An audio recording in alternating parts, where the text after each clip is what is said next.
ಯಶಸ್ಸು. ಸಣ್ಣ ಕಥೆ. ಒಂದೇ ಊರಲ್ಲಿ ಕೃಷ್ಣ ಎಂಬ ಹುಡುಗನಿದ್ದ. ಅವನು ಅತೀವ ಬಡ ಕುಟುಂಬದಿಂದ ಬಂದವ. ಆದರೆ ಒಂದು ಕನಸು ಇತ್ತು. ದೊಡ್ಡ ವ್ಯಕ್ತಿಯಾಗಬೇಕು, ಎಲ್ಲರ ಮೆಚ್ಚುಗೆ ಗಳಿಸಬೇಕು. ಪ್ರತಿದಿನ ಅವನು ಕಷ್ಟಪಟ್ಟು ಓದುತ್ತಿದ್ದ. ಅನೇಕರನ್ನು ಅಸಹ್ಯಪಟ್ಟು ಅವನನ್ನು ಗೇಲಿ ಮಾಡುತ್ತಿದ್ದರು. ಆದರೆ ಅವನು ನಿಲ್ಲಲಿಲ್ಲ.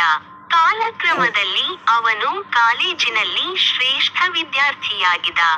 ನಂತರ ದೊಡ್ಡ ಕಂಪನಿಯಲ್ಲಿ ಕೆಲಸ ಶುರು ಮಾಡಿದ. ಒಂದು ದಿನ ಅವನಿಗಿಂತಲೂ ದೊಡ್ಡ ಸಭೆಯೊಂದರಲ್ಲಿ ಅವನನ್ನು ಯಶಸ್ವಿ ಯುವಕ ಅಂತ ಗೌರವಿಸಿದರು. ಅವನಿಗೆ ಹೃದಯದಿಂದ ಅರಿವಾಯಿತು, ಶ್ರಮ, ತಾಳ್ಮೆ, ನಂಬಿಕೆ ಇದ್ದರೆ ಯಶಸ್ಸು ತಪ್ಪದೆ ಬರುವುದು. ಅನೇಕರನ್ನು ಅಸಹ್ಯಪಟ್ಟು ಅವನನ್ನು ಗೇಲಿ ಮಾಡುತ್ತಿದ್ದರು. ಆದರೆ ಅವನು ನಿಲ್ಲಲಿಲ್ಲ. ಕಾಲಕ್ರಮದಲ್ಲಿ ಅವನು ಕಾಲೇಜಿನಲ್ಲಿ ಶ್ರೇಷ್ಠ ವಿದ್ಯಾರ್ಥಿಯಾಗಿದ್ದ. ನಂತರ ದೊಡ್ಡ ಕಂಪನಿಯಲ್ಲಿ ಕೆಲಸ ಶುರು ಮಾಡಿದ.